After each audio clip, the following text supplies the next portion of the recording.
G'day guys, thanks for taking the time to watch this very, very special interview with an amazing individual to the right here by the name of Warren Davies. Mate, thanks for taking the time. Yeah, good to meet you, thank you for having me. You're welcome, mate. Now, Warren runs a company called The Unbreakable Farmer, and as we're all well aware at the moment with the issue around the dairy industry, and we thought it was a great opportunity to sit down with an expert and someone who comes face to face with these dairy farmers day in, day out, to come in and actually give us some, I guess, education around some of the challenges, but not only that, but the role and effect that this decisions that have been made by the big companies and how it's going to affect not only the families, but the community as well, mate. Yeah. Right, mate, so I guess, Warren, the first question I've got for you is, what's going on? What is it? We understand that the big companies have made this cut, but to help people better understand it, for someone who works in this industry quite a lot, can you help people understand what's going on? Yeah, so I suppose it's to use an analogy, it's like as if you had an income of $100,000 and your boss paid you $100,000, and then towards the end of the financial year he decided that, oh look, I've overpaid you and I'm going to cut your wage to $20,000 or $30,000, and then on top of that he says, well, but I can prop you up with a loan, but out of that $20,000 or $30,000 you're going to have to pay that loan back over the next few years. So that's basically where it's at. So they've massively slashed farm income, and it's the two, it's mainly only affecting two major milk companies at the moment, but there's going to be obviously ongoing stuff with that, with the current situation in the world market, that's going to create a lower price going forward into the next season anyway. So this is just a massive impact. But the two companies, they represent a massive proportion of the dairy industry in Victoria and South Australia and New South Wales. Yeah. So I mean, one of the real key, I guess, influences that I want to get you, mate, as part of this interview was, as part of the clubs that we work with, I think the last 12 months. There's probably about 20 clubs around Victoria who are really, I guess, not only reliant, but I know over the next 12 months are going to be affected by these decisions from these big companies. And I know personally that's going to have a lot of effect on these families.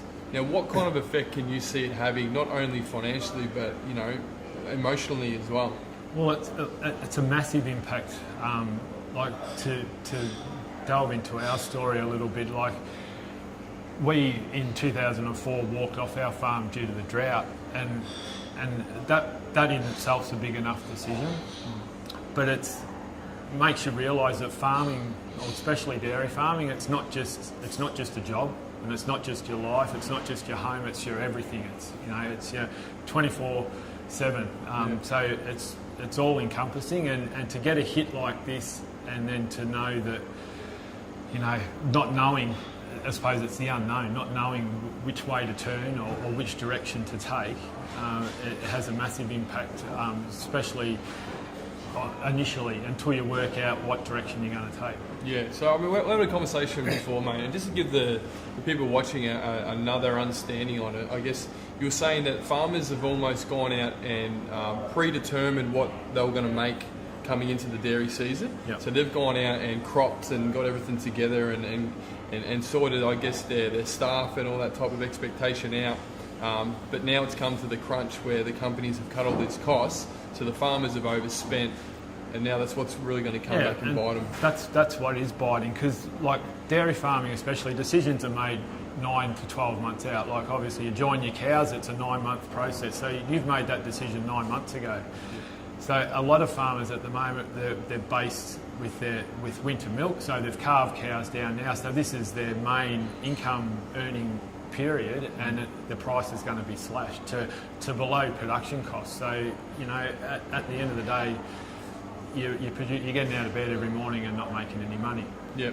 Now, we've spoken briefly about in terms of the effect it's going to have on the family. Now, I can only imagine that kind of stress and anxiety will put on between the parents. So mum and dad have financial stress in the family. The kids are indirectly going to be affected by that.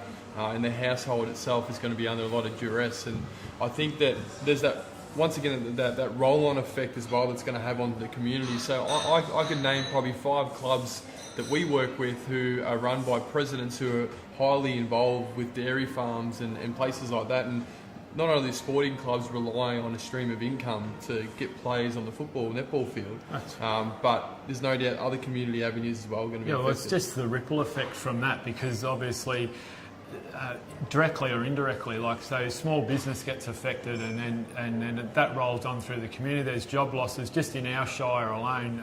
I think the figures were the mayor come out in the shire of Campaspe, said like there's going to be something like $91 million lost to the economy, and directly and indirectly like up to 400 jobs. So that's a massive impact, and especially like talking about footy clubs, like, you know, those young blokes may lose jobs and then have to move on, which impacts on footy clubs. But then the businesses that are sponsoring those clubs are going to, you know, there's going to be a flow-on effect right through the community.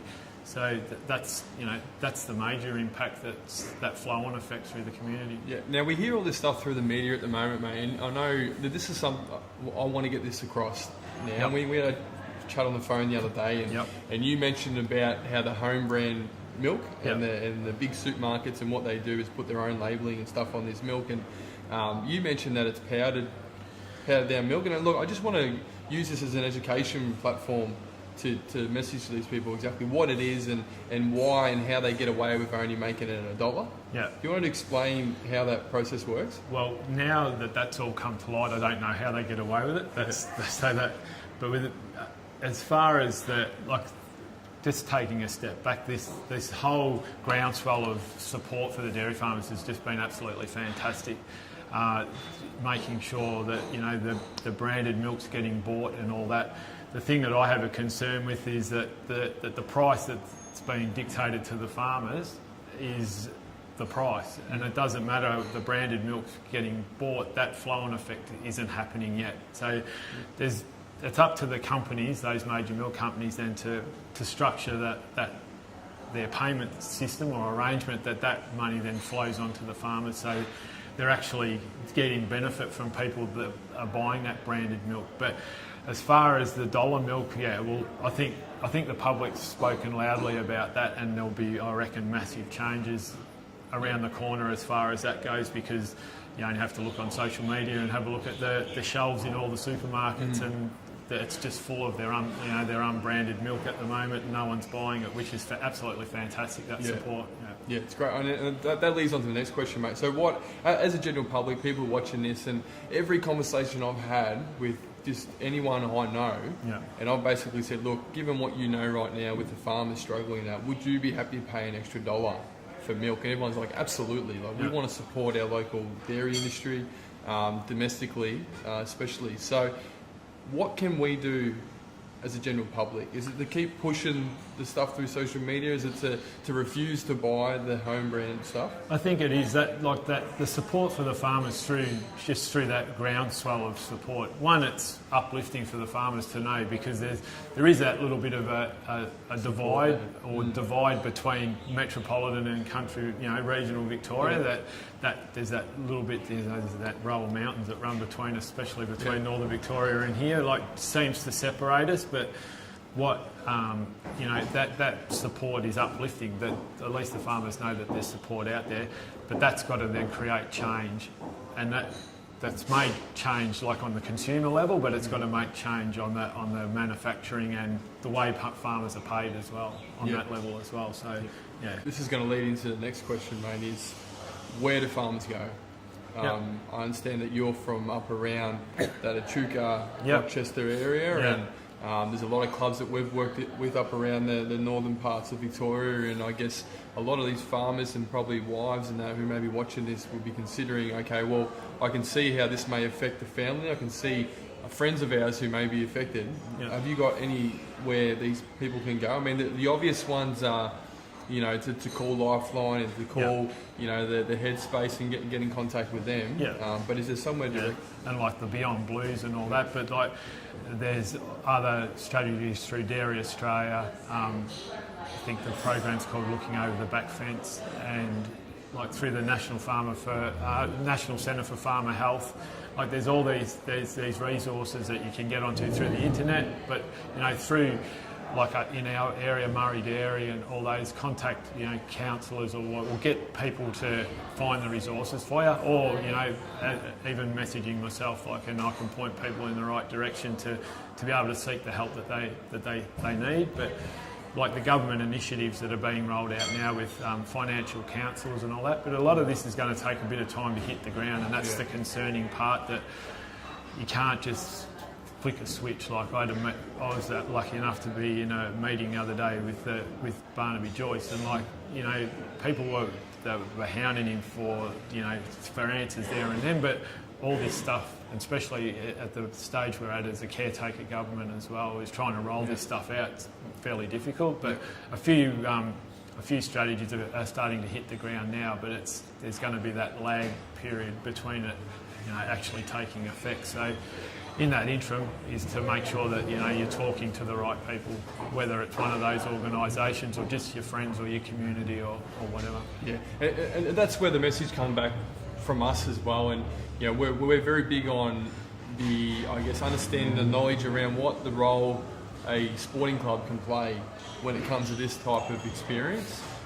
Farmers or families or anyone who's going through any struggles or challenges, you look at your sporting club that you may be involved in, and you've essentially got up to 200 mates and friends who, no doubt, if you actually spoke up and not went into your show and had some challenges, there'll be someone at that club to speak to. And I just want to reiterate the support that that we offer our clubs that we work with. And if you're a farmer out there now, you've got friends of farmers, and they need some support, we're here for you 24/7.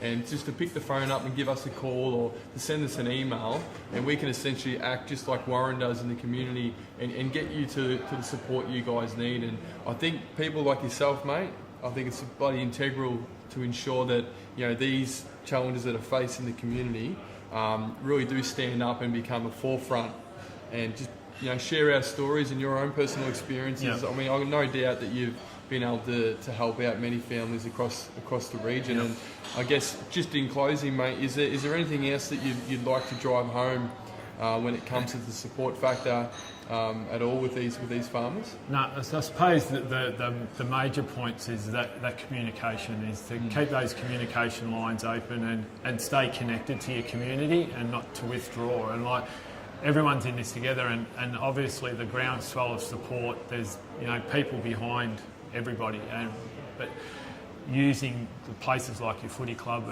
and that, just to get that bit of respite, a couple of hours just to clear your head and just think about something else, because I know personally, a situation like this is all consuming, and it can eat you up fairly quickly, and unless you're expressing it somewhere else. So, around footy clubs, especially the regional ones that are surrounded by dairy farmers, there's obviously going to be a handful or more of blokes there that you can go and have a beer with or whatever and have a chat, and just get some stuff off your chest. So just in closing, guys, I just want, from a consumer point of view, I think it's important that we do continue to throw our support behind the local farmers, like I know we're doing through social media. Continue to buy not only the branded proper milks that you find in the supermarkets, but also it comes back to the cheeses and the yogurts and all that type of stuff, just to throw extra support. Yeah, support the Australian dairy industry, mate. Yeah, exactly. And if you guys want any more information or have any more specific questions for Warren himself, then jump on his website, www.theunbreakablefarmer.com.au, and he's got an email section there. You just fill in your details and it'll come straight to Warren, and he'll get back to you straight away. But also on Facebook as well. Yeah. So just jump on Facebook and type in The Unbreakable Farmer, and you can message him through there. As we know, Facebook's probably one of the most easiest and effective ways to communicate to anyone. And I just can't reiterate the importance of, if you are struggling at the moment, please contact one of us, and we can actually get you guys to the support that you need. But mate, I appreciate you coming down and spending time and having a chat, and I guess the education side of this stuff's really important. And once again, any questions, please contact Warren or myself.